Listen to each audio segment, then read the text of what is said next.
was Mayor Durkin who And vetoed Councilmember that Sawant, bill. it's a So fact that we have the Hey, longest. can I have the clerk mute standing everybody? hazard Because pay in the apparently state, people can't and we behave. Clerk, extended can it you 4 please times, mute it? which I'm still proud to Clerk, continue to do. please mute it. Mute everybody. So, are we all going to take a breath here? Well, that's the Seattle City Council right there. A whole lot of shouting going on, and the mute button comes out there last week. Yikes. That was an argument over Councilmember Sawant's resolution to support unionization at Starbucks in Seattle. So, what kind of fussing and fighting are we going to hear about this week? Well, we do have the mayor delivering a State of the City address. We'll be talking about that. We also have some changes to mask mandates coming to us at the state level, plus an eviction ban ending in Seattle. All that and so much more to discuss on Seattle News, Views, and Brews, your coffee break political podcast. I'm Brian Callanan. I'm a host on Seattle Channel. The views expressed here are my own. And joining me once again from the Seattle Times, it's David Croman. David, thank you so much for being here. I wanted to ask, does seeing the Rams win the Super Bowl make you feel like, way to go, NFC West division, or is it like, oh, not these punks? What on there on that one? Yeah, somebody had mentioned that the Bengals are kind of like the Mariners of the NFL, and Nice, yeah. that made me want to root for them. Yeah, and I always like the smaller market teams. Totally. You kind of got to root for the smaller market teams. I know. And so it's not so much that I don't like LA; it's that I was sort of rooting for the underdog. They but darn near pulled that one off. That would have been interesting. Get him next time, since we'll see what happens there. All right. Thank you, David, and for joining me once again. And thanks to City Grind Espresso, our background noise sponsor for the audio podcast. They're on the first floor there at City Hall. Please do support them, other small businesses as well. Thanks also to our patrons, hoping to get a few more of you on board if you would. And if you pledge at the $10 level, you can hang out with me and David and clink mugs virtually. David, can we do this one more time here? Clink. Yeah, it kind of works like that. Get yourself a Seattle News, Views, and Brews mug. It's a great thing to have, and you can do that at the $10 level. And also, our Mug Club members are always featured on our Mug Shot of the Week. And this week, it's Todd, who uses his mug as a pen and pencil holder. Fair enough. That's what it looks like there, Todd. Thank you very much for sending that in. Thanks for supporting the show. And hey, patrons, send in some more mugshots, please. We would love to feature them on the program here. Also, if you would like to support the show, contact the show, well, check out Seattle News, Views, and Brews on Patreon. Finally, thanks to Converge Media, the video version of this podcast is on Converge Wednesday nights at 7. Let's get the party started with right here, right now. Well, David, here we are in the middle of February, and it's time for a State of the City address from our once and present mayor, Bruce Harrell. I know that theme, We Are One Seattle, was very big in Mayor Harrell's inaugural speech last month. He appears to be trying to hit that home again with his speech this week, because he will be presenting this in the city council meeting live, not a recorded presentation, as we saw a few times during the Durkin administration over the past couple years. I just wanted to ask, what are your expectations for this speech, I guess? And also, what is our state of the city right now? What do you think Bruce Harrell is going to highlight? I think I would expect that we sort of hear a lot of what we've heard from him before, talk about unity and, like, as you mentioned, his kind of One Seattle theme. Yeah. State of the city addresses, my experience is people kind of forget about them fairly quickly, but they are an opportunity for, especially a new mayor like Bruce Harrell to kind of lay out his agenda for the first year. He might announce, I don't remember any time when a mayor announced something like really, really big, but they usually announce, new investments or maybe kind of new task forces or, right. Kind of the start of something that they want to work towards, that sort of thing. So I would expect that maybe we hear that. Okay. But I think he is probably going to talk a lot about, my guess is he'll talk about public safety, because he has been talking about public safety. He'll talk about homelessness. He'll probably talk about COVID. Yeah. So, I don't know. I have not seen a state of the city to date that has been, something I would describe as earth-shattering, but it does sort of give an opportunity sometimes to, at least, especially for a new mayor, to kind of sketch out what we might expect over the next year. Right. And I did want to point out there's one issue that might reveal a bit of a disconnect between the council and the mayor's office. I wanted to point this out. So, Mayor Durkin, close to the end of her term, passed an executive order to hand out signing bonuses to new officers. Now, the city council took that order in, said, well, we're going to amend this. This program will end on December 31st. But Durkin told the police, keep on handing those out. She actually questioned the legality of the council's legislation here, said they needed to respond within 48 hours. A few questions about that one. But I wanted to talk about this, David. When it comes to public safety, the SPD has been hiring people in January. Publicola reporting somewhere between $180,000, $450,000 handed out in terms of bonuses. I guess I wanted to talk about what Mayor Durkin did and what the new administration with Mayor Harrell could do to kind of right that ship and hopefully get on a better page with the city council here. Yeah, I think that is sort of indicative of how that relationship between Mayor Durkin and the council ended. Yeah. Which Roughly. is, and Yeah. and we saw that a lot. The council would do something, and then allocate money to a certain program, and then the mayor would have questions about it and wouldn't Right. spend that money in the way that they wanted, and then vice Right. versa. And so this just is kind of like one more exclamation point on what had been kind of a running theme between the two of them. Yeah. The kind of 48-hour window, but then not kind of coming out and saying that this was happening. It feels all, it's a little semantic in some Right. ways. Yeah.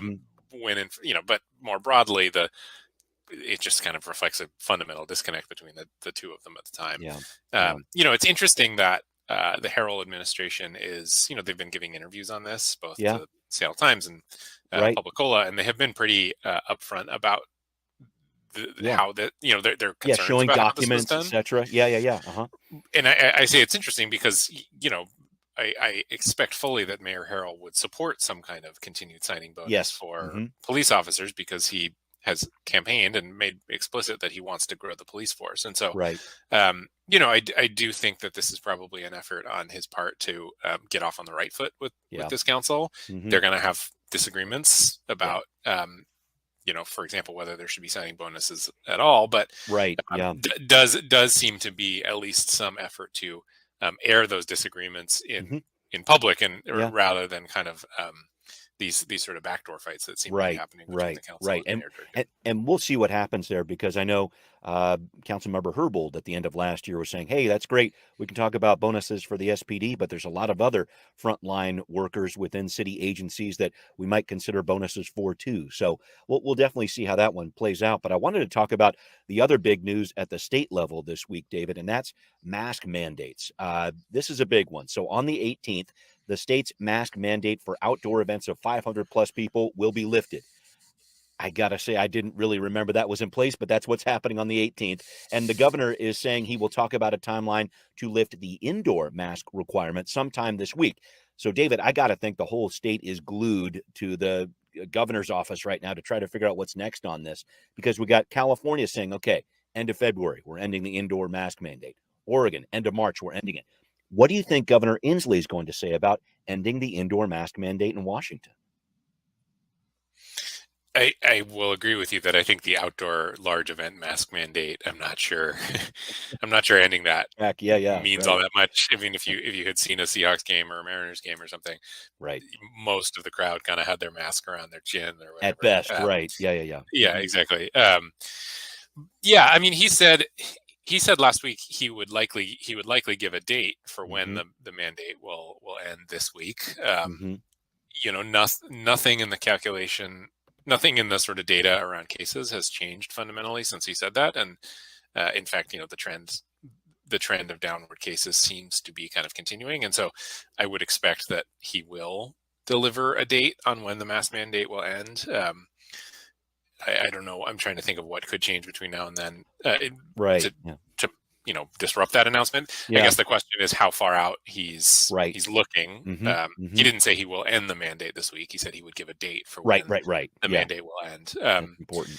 So that'll be interesting. I mean, I think I've made this point before, but I think that the area that stands to kind of be the most affected one way or the other is, in my calculation, probably schools. Yeah. Because if you go to bars and you go to restaurants these days, kind of similar with the outdoor mask mandate, Yeah. people wear their masks when they walk in the door, maybe Yep. when they're walking to their table, but then basically you've got a whole restaurant and bar full of people eating and Without drinking masks. That's right. without masks. Mm-hmm. So in some ways, but schools, I do think, I don't know kids myself, but my understanding is that schools, that's been kind of that's been tough in some Yeah. ways. Yeah, and let me jump in here because that has been strict. I've definitely Yeah, noticed it with my kids for sure. But it's interesting because the superintendent of public schools, Chris Rakedahl, has inserted himself into this conversation saying, okay, you know what? We should probably let these individual districts decide what they should do with this. And I think that's very interesting because right. I just wonder what happens. And maybe it's going to be a deal at the state level. They're saying something, but maybe King County Public Health says, well, we need to kind of tweak this or tweak that. I'm interested to see how this is going to play out statewide because I think there's this push potentially for some local control over this. Yeah, I'm also interested, and that's in it. That's interesting in some ways because Governor Inslee, and we heard him say this again last week, has sort of, at least in I would say in the last year, has kind of tried to avoid patchwork Yeah. responses to the virus across the state, to the frustration of some in parts of the state where the virus is not as present. Certainly state Republicans. Yeah, keep going. Yeah. And so, it would be interesting if the school side of this became that kind of patchwork. I don't know. I'd be interested to see what schools decided to keep it and what didn't. And we did see a little bit of a break. It appeared to be a break between Chris Reichdahl and Governor Inslee last week because Chris Reichdahl had come out and it appeared to kind of call for a more expedient end to the mask mandate for schools. Yes. Yeah, true. Governor Inslee kind of played down that disagreement in the press conference, but it's there. Yeah. Yeah. But that kind of gets it. It's an interesting thing because Chris Reichdahl was elected independently of Jay Inslee, so he doesn't have to do exactly what Jay Inslee wants him to do. Right. But yeah, the patchwork approach would, I think, I'd be curious to see how that plays out and how the teachers unions in each area kind of push for which kinds of protections. Right. A lot of different safety measures I know talked about here in Seattle, but I know a lot of people have been pushing for this mask mandate to end. It's difficult for kids to deal with, certainly difficult for adults too. So we're going to keep an eye on that, folks. But I did want to talk about something up next. Seattle's eviction moratorium is ending in just a matter of weeks. We're going to talk about it coming up on Now Hear This. Well, in case you missed it, folks, a pretty big story that Mayor Harrell dropped in right during that Friday afternoon lull in the news cycle there. He's going to extend the city's eviction moratorium a seventh and final time, 2 more weeks, and have it end at the end of February. So what's that going to do for renters and landlords? What's the impact going to be? I spoke about this last month with Edmund Witter. He's the managing attorney of the King County Bar Association's Housing Justice Project, working a lot with different renters who have these different issues with paying their rent. I asked him what would happen to renters in our area if the eviction ban was lifted in mid-February, as was the situation up until just a few days ago here. And here's what he said. I mean, unfortunately, it'll be a lot of evictions, despite the fact that we have potentially hundreds of millions of dollars to be able to prevent them. It just takes a few thousand extra people on top of the 11,000 of homeless individuals we have in King County to really just have to create a problem that's bad, even worse. And so, unfortunately, if that moratorium is lifted, it's just going to exacerbate our homelessness crisis here. Well, some dire predictions there from the King County Bar Association, which has been coordinating a lot of the federal funds going out to renters and landlords. David, I wanted to make sure we talked about this because Mayor Harrell is also directing the city's Office of Housing to distribute $25 million to renters and small landlords, in addition to what King County is doing. So I just kind of want to figure out what you think is going to happen when this eviction ban lifts in Seattle. I wonder if the city is somehow going to be able to do a better job than the county in terms of distributing money, because that's been a big issue at the King County level here. But what do you think happens when this eviction ban gets lifted? I don't know. It's hard to say. I think, as you just mentioned, it really does depend on how well they can get this money out the door. Yeah. Because so I mean, at least early on, there was a lot of money available, and the big problem was just the county in particular was having a really hard time getting it to people who need it. Now the county is saying that they're actually starting to run out of that money, despite despite the need. And they're asking for more. Yeah, keep going. Yeah, exactly. And so, $25 million, that could make a big difference. But, I haven't, I was interested to see, Mayor Harrell talking about building out a website and a dashboard, and that's a lot to do. Yeah. In the span of 2 weeks, you bet. Right. And so I guess it depends. I mean, there are avenues the city could take to kind of get this money out quickly, working directly with affordable housing providers, or, in particular kind of, and then also working directly with like large landlords. The county had a lot more luck because you can streamline this through larger organizations, but that doesn't really help folks who maybe live in duplexes or, fourplexes or things like that, who might not be housed through an affordable housing provider, might not have a large corporate landlord. Those are the kind of people who I would think would probably be at the most risk, because their access to these funds is that they have to take a lot more initiative to do it than maybe if they're housed through an organization. So I don't know what the impacts will be. But it really does, I think, just come down to how quickly can they get this money out. Yep. And it's interesting you bring up that point about taking initiative, because it's important to point out, folks, that there are other protections for renters in Seattle, even when this eviction moratorium is done. It was the middle of 2020, the council worked on this bill to give tenants a defense against rent-related evictions. That's specific there. If there was a problem, I can't pay my rent because I don't have enough money because my job's been affected by the pandemic. That is a defense that actually tenants can use in eviction court. But it's just accessing that eviction court process, David, that I think is going to be a challenge for a lot of people. It isn't something that's very easy to do. I know the city's also trying to reach out, make sure there's legal representation for people involved with this, but I think we're moving into a phase now where we're really going to see that eviction court system tested here as we move forward in springtime. Yeah, I think that's right. And you'd mentioned the kind of right to legal defense. Yes. For tenants, that Seattle and the state also kind of passed a version of that. And I think, when you talk to folks, that is helpful on the one hand, and even landlord groups aren't really opposed to that, because they, for the most part, kind of just want to figure out a plan going forward. But really the problem is, and Edmund Witter has spoken about this before, is I don't remember exactly the number, but it's less than half of people are actually coming forward and going through the court defense system, you got it. And reaching out to them to get help in eviction court. So it's one thing to guarantee legal counsel to people, but the effectiveness of that is greatly diminished if people don't know about it or don't know how to access it. And that seems to be the case for most folks facing eviction. Yeah, I think about programs like the city has had utility bill help in place for decades, as a matter of fact, in terms of how money is distributed to people who are in need. It's one of those programs that just doesn't get used as much as it should. A lot of people in need out there, but not as many people access the program. So I'm going to be very interested in this too. I think it's going to be a real test of that system. And in terms of what happens next, we have heard from a few different groups on this, including the Washington Multifamily Housing Association. They're saying, hey, when Washington statewide eviction moratorium ended in October of last year, we didn't see this massive evictions. They're trying to remain bullish on what happens here in Seattle, but we're talking about a lot of people behind on rent here, thousands of people, as a matter of fact. I think that King County had some numbers just looking at this as of last month, looking at this. How many did they have? 124,000 households, more than 12% of all renters in the Seattle metro area are behind on rent, and that's a big deal. So we're going to track down what happens there. But I wanted to move on to a transportation story, Mr.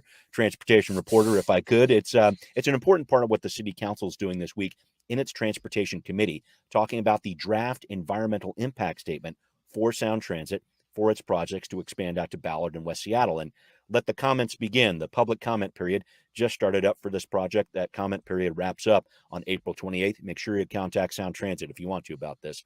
A lot to take in here. A few issues, David, I'm expecting the council to talk about this week. And I want to start with, what's it going to look like for Sound Transit to go through the Chinatown ID neighborhood? I know there's no preferred alternative here yet, as they call it, but We talked about this a few weeks ago. Is Sound Transit really going to consider a tunnel 190 feet below the surface, as they've talked about, to make this work? And how do they pay for it? Those are two big questions I have. Yeah, and as we talked about, this is kind of a tough thing, because the kind of best practices these days, especially evangelized by folks in Europe, is rather than doing these really deep tunnels that are expensive and have a have a tendency to get delayed and things like that, right. they advocate for cut and cover tunnels. So you dig a big trench and then put a top over it. Right. The problem with that, I mean, as has been argued, is that that could be really disruptive to the community. And I think especially right now, and with the pandemic and public safety issues in Chinatown International District, some hesitancy to do anything that would be even more disruptive to Chinatown International District. And so, but then, you want people to use the system. And if it takes 6 minutes to go down in an elevator just to get to the train, right. I mean, that could discourage people from using it. And so I mean, it's a tough question. And and it's a similar one. I mean, part of this too with is the expansion to West Seattle. There's kind of a similar conversation around what the route to West Seattle looks like. That, though, is sort of more is less a debate about kind of equity as maybe the Chinatown International District one is, and more kind of a in some ways, to boil it down in the most crass terms, like a kind of NIMBYism versus urbanism argument, which is a lot of folks in West Seattle don't really want something like an elevated train track going through their neighborhood, and has we have heard people coming in making public comment about we don't want to see this train, and maybe they have perfectly good reasons for that, but it has been sort of cast as obstructionism by those who want a cheaper and faster route to West Seattle, which the cheaper and faster way to do that would be an elevated track out there. So at the end of the day, this kind of gets at the difficulty of putting in a large and expansive transit system into a city that is already well established. In some ways, you think back to the forward thrust levy and the 1970s or whenever it was, and how much maybe easier it would have been to build this thing out before so many people lived here. Before Atlanta got our system. I always, I really love Atlanta for a lot of reasons, but that's not one of them. Yeah, that's it's tough, and I think you're bringing up a really good point here, David. This whole idea, and I live in West Seattle, and I hear about this stuff all the time. Definitely a few pieces of equity issues in terms of, okay, how does this go through the Delridge neighborhood as opposed to people up on the hill by the West Seattle Junction or whatever else? There's some talk about that, but I think you're getting to the root of it, which is dollars and cents. And looking at this environmental impact statement, this is the big deal. They're saying, okay, what we basically approved here is something that would cost about this much, and that would probably include these elevated tracks or whatever else. If you want to do something like subterranean tunnels or whatever else, that's great, but that's going to cost more, and there will have to be some sort of third-party mechanism to bring extra dollars in. And that's where I take a step back and say, how are we going to do that? Is that going to be some sort of tax levied by the city of Seattle? Do you try to do that on a regional level and try to sell that? This is the very difficult part of it when you talk about making these things like tunnels that can be a lot more expensive. Yep. And, and Sound Transit has our, it's the transit taxes in the Sound Transit region are some of the highest in the country, specifically for transit. Might be the highest in the country, actually. And so, and I mean, I think eventually, who knows the timeline on it? I think eventually we would start to hear talk about a Sound Transit 4. And so the question is, do you kind of, do they want to use their gunpowder on more funding for a tunnel that's part of Sound Transit 3? And I don't know the answer to that. Yeah. That's going to be a really, really interesting discussion here going forward. So anyway, folks, get in your comments to Sound Transit. April 28th is the deadline. A lot more ahead on that story for sure. All right. Well, another transit story to bring your way with some trouble attached to it. A spike in the amount of reports of people smoking various drugs on Seattle Metro buses. How's that affecting riders and drivers? It's time for Transportation Talk. David, I noticed a story by your colleague, Mike Lindblom, recently about a spike in reports of people smoking drugs on metro buses. So, transit workers, and I'm pulling from his article here, filed 44 incident reports in 2019 about drug use, 73 the next year, and then an unprecedented 398 reports last year. That sounds serious, and it sounds like it's also really impacting drivers and riders, and I guess I would say the entire system, the transit system. Yeah, it is, and the union. It's gotten to the point where the union is making a big deal out of Yeah. this, and raising this concern. Hmm. I mean, it's hard to say exactly what's behind it. I mean, I think people could have some hunches. Mm. And then Mike put at the top, it's hard to know exactly if this is translating directly from hard numbers or if this is increased reports. Mm. But at the end of the day, I think it gets at one of the kind of most intractable problems that we're dealing with as a region right now, which is fentanyl is everywhere, and it's cheap and easy to get. Yeah. We have a lot of folks who are struggling with homelessness, and buses these days especially are one of the few places that have stayed open through this whole pandemic, while services and places that might have otherwise kind of reached out and made more contact with these folks, a lot of them closed their doors and lost a lot of relationships and connections with people. And so again, it seems that this is kind of falls into that category of problems that we knew were real and existed, and that the pandemic has kind of made likely made kind of clearer and brought into focus more. Yeah, and it really, I think it impacts this whole idea of people coming back to transit being something that's inviting, where people want to bring it back. And I get it from what the union's saying here as well, but if we are going to really open these buses, have people on them, etc., there has to be something done here, I think, is what I'm hearing from the drivers in the union.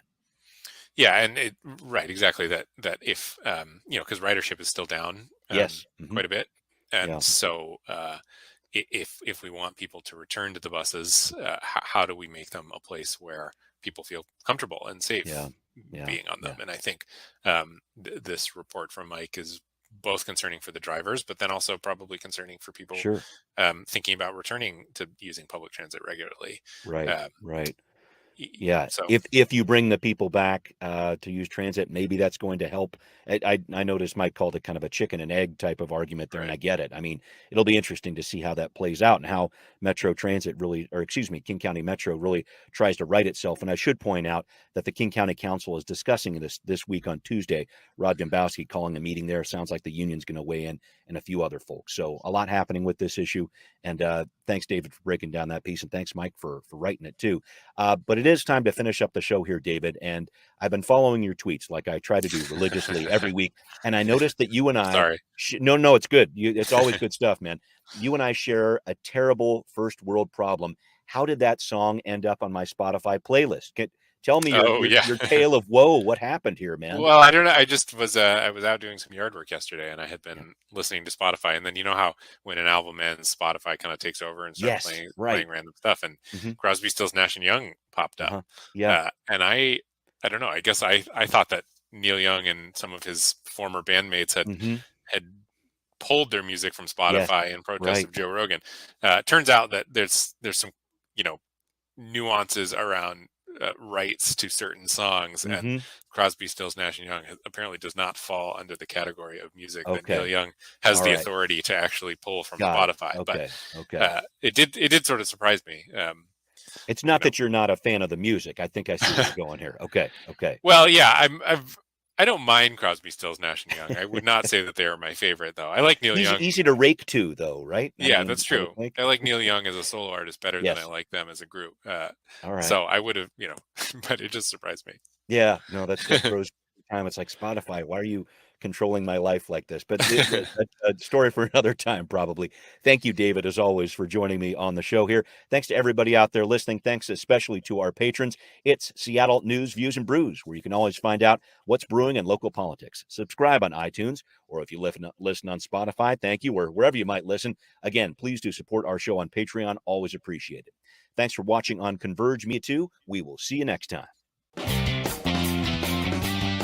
Seattle News, Views, and Brews is an independent production of Callanan Media Services. Copyright 2022.